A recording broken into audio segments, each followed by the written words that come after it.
اللہ سے دعا کیا کریں کہ اللہ میری زندگی میں قرآن کبھی ختم نہ ہو. ہمیں قرآن ختم کرنے کی فکر ہوتی ہے. یہ دعا نہ کیا کریں کہ اللہ میری زندگی میں قرآن ختم ہو جائے، بلکہ یہ دعا کیا کریں کہ اللہ میری زندگی قرآن میں ختم ہو جائے. میری زندگی کا شب و روز قرآن کے ساتھ گزرے. میرا اٹھنا بیٹھنا اور میرا محور، میں دنیا کے کام بھی کروں لیکن میرا ایکسس قرآن ہو. میں دنیا کے کاموں کو اس قرآن کی مصروفیات کے گرد گھماؤں. میں دنیا کے کاموں کو اس قرآن کے ساتھ ساتھ اٹیچ کر کے رکھوں، اور مجھے اللہ موت نہ آئے اس حال میں کہ میں مسلم اور فرما بردار ہوں. مانگیں گے تو موت مسلمان حالت میں آئے گی نا. طلب تو کریں اللہ سے. مانگنا ضروری ہے. جو طلب کرتا ہے اس کو مل جاتا ہے، جو طالب ہوتا ہے وہ پا لیتا ہے. تو اللہ سے طلب کریں کہ اللہ مجھے موت اسلام اور مسلمان اور فرما بردار کی حالت میں دے. ابن عباس سے آتا ہے ایک مرتبہ ایک شخص رسول اللہ صلی اللہ علیہ وسلم کے ساتھ حج کر رہا تھا کہ اس کا اونٹ آؤٹ آف کنٹرول ہو گیا. اور جب اونٹ آؤٹ آف کنٹرول ہوا تو جیسے جب گھوڑا آؤٹ آف کنٹرول ہوتا ہے تو بہت زور سے اپنے رائڈر کو اٹھا کر پھینکتا ہے، تو اونٹ نے بھی اپنے سوار کو بہت زور سے دور کی طرف دھکیلا. اور جب یہ شخص گرا تو اس کی گردن پر ایسی چوٹ آئی کہ اس کا وہیں پر انتقال ہو گیا. اب یہ وہ شخص ہے جو احرام کی حالت میں تھا، حج کے لیے جا رہا تھا اور تلبیہ پڑھ رہا تھا. رسول اللہ نے اسے غسل دینے کا حکم دیا اور کہا کہ اس کو احرام میں ہی دفنا دیا جائے، اور آپ نے حکم دیا کہ اس کا سر اور چہرہ کور نہ کیا جائے.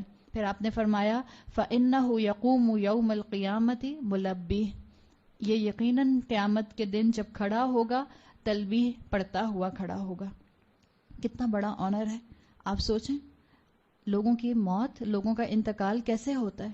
کسی کا انتقال ہوتا ہے میوزک سنتے ہوئے، کسی کا انتقال ہوتا ہے سنیما میں بیٹھ کر، کسی کا انتقال ہوتا ہے کسی ایسے جگہ پر بیٹھ کر جہاں اللہ کی نافرمانی کے کام کھلے عام ہو رہے ہوتے ہیں. کسی کا انتقال اس حال میں ہوتا ہے کہ اس سینیریو میں ہوتا ہے جو سینیریو اللہ اور اللہ کے رسول کے مطابق سخت ناپسندیدہ ہے.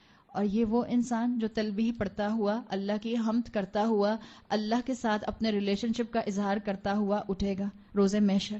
تو اللہ سے دعا کیا کریں کہ اللہ تعالیٰ ہمیں ایمان پر موت دے. طلب تو کریں، یہ طلب کرنے کی چیز ہے. اللہ مجھے حالت ایمان میں موت دے. ایک شیخ آتے ہیں، شیخ اشکشک، کاف شین کاف ان کا نام آتا ہے. ان کے لیے آتا ہے کہ وہ دعا کیا کرتے تھے کہ اللہ مجھے سجدے کی حالت میں موت دے، نماز کی حالت میں موت دے، الٹیمیٹ عبادت کی شکل میں موت دے. اور ان کے لیے آتا ہے کہ وہ فجر کی نماز باجماعت امامت سے پڑھوا رہے تھے. فرض نماز کی دوسری رکعت کے دوسرے سجدے سے جب نہیں اٹھے تو مقتدی پریشان ہو گئے کہ یہ اٹھ نہیں رہے، اور پتہ چلا کہ ان کا انتقال اسی سجدے کی حالت میں باجماعت نماز پڑھاتے ہوئے ہو گیا. طلب کرنے والا بنے. طلب ہوگی اللہ دے گا. جو مانگنا ہے اللہ سے مانگیں اور اللہ کے ساتھ اپنی امید رکھیں. اور موت کے لیے تو ضرور دعا کیا کریں کہ اللہ ہمارا خاتمہ ایمان کے اوپر ہو. حدیث میں آتا ہے اللہ پسند کرتا ہے کہ اس کا بندہ اس سے مانگے، اور وہ بندے کی دعا قبول کرتا ہے کب تک؟ ما لم یستعجل، جب تک بندہ جو ہے وہ جلد بازی نہیں کرتا.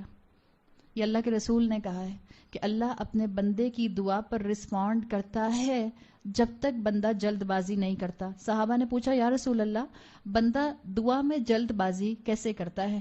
رسول اللہ نے کہا جب بندہ دعا کرتا رہتا ہے اور یہ نہیں کہتا، یعنی بندہ جلد باز کب نہیں ہوتا؟ جب وہ دعا تو کرتا رہتا ہے اور یہ نہیں کہتا کہ میں تو دعا کب سے کر رہی ہوں، اللہ میری دعا سنتا ہی نہیں. اگر بندہ یہ نہیں کہتا اس کا مطلب ہے وہ جلد باز نہیں ہے. اور اگر بندہ یہ کہتا ہے کہ میں کب سے دعا کر رہا ہوں یا کر رہی ہوں، اللہ سنتا ہی نہیں ہے، اس کا مطلب ہے وہ جلد باز ہے. اور جو جلد باز ہے رسول اللہ نے کیا کہا؟ اللہ سے بندے کی دعا قبول نہیں کرتا.